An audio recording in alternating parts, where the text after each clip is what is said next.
কিসের ভিডিও? আমার মাইয়া মরার আগেও আমি পুলিশের কোনো সাহায্য পাই নাই, মরার পরেও কোনো সাহায্য পাইতেছি না। আমি প্রত্যেকদিন টিভি অফিসে গিয়ে বসে থাকি, আমার ওরা গলা ধাক্কা দিয়ে বাইর করে দিছে। তবে আপনি কি আপনার মেয়ের বিচারের আশা ছেড়ে দিচ্ছেন? না, কখনো না। আমি আমার মায়ের বাঁচাতে পারি নাই, কিন্তু আমার মায়ের খুনির আমি ছাড়ুম না। আপনার কথাই রাইট স্যার। একজন ট্যাটু আর্টিস্ট স্যার, ট্যাটুটা দেখে চিনতে পারছি। ভালো নাচের স্কুল চিনো? স্যার আপনি নাচ শিখ। জুয়ের জন্য নাচের স্কুল। ও স্যার দারুণ হয় স্যার, খুবই দারুণ।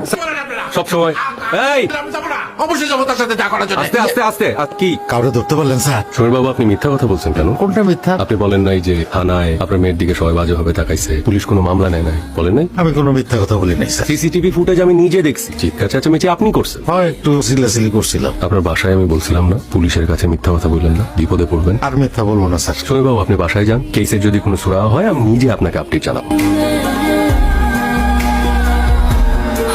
এক্সকিউজ মি, আমার মেয়ে জুই, তাকে এই নাচের ক্লাসে ভর্তি করার জন্য আসে।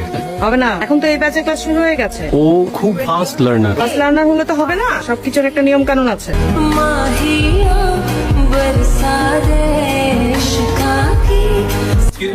মানে আমি তখন থেকে কথা বলে যাচ্ছি, আপনি পুরোটা সময় ফোনের দিকে তাকানো। মানে আপনাকে এখানে বসানো হয়েছে কি কারণ? আমি আপনাকে বোঝাবার চেষ্টা করছি যে আমার মেয়েটা ফার্স্ট লার্নার, ও শিখে নেবে। এক কথা তো বলে দেখতে। ম্যাম দেখুন না, ওনাকে আমি বারবার বুঝাতে চাচ্ছি, উনি বুঝতেই চাচ্ছেন না যে এই ব্যাচে ভর্তি করানো যাবে না। সরি, পিঙ্কি, তুমি ওকে ভর্তি করে নাও। Thank you. আই শোন, এদিকে আয়। কি করতেছিলি তুই? পড়তেছিলাম। এই তোর পড়ার নমুনা। এসব ভিডিও করে যে সময়টা নষ্ট করিস, সেই সময়টুকু পড়াশোনায় দেওয়া যায় না? তুমি যেটা বুঝো না ওইটা নিয়ে এত কথা বলো কেন? টুংটাং অ্যাপে ট্রেন্ডিং আছে, যে মাইয়া তোমার লোকে টুইট করে, এই তো ভাইরাল হয়ে যায়। কি যে কন্যা ভাই, মায়েরা যদি ভাইরাল হতে চায় আমি কি করুন ভাই? মোহাম্মদপুর সাগরে নাকি ভাই পুলিশে খুঁজতেছে। পুলিশে তো কত কিছুই খোঁজে, সব কি পায়? পাচ্ছেন না মানে? কোথায় গেছে? স্যার মনে হচ্ছে ওকে মেরে গুম করে ফেলেছে কেউ। কবর কোথায়? হাড্ডি গুড্ডি, জীবিত, মৃত, কবর, কঙ্কাল, যেটাই হোক কালকে নিয়ে আসবে।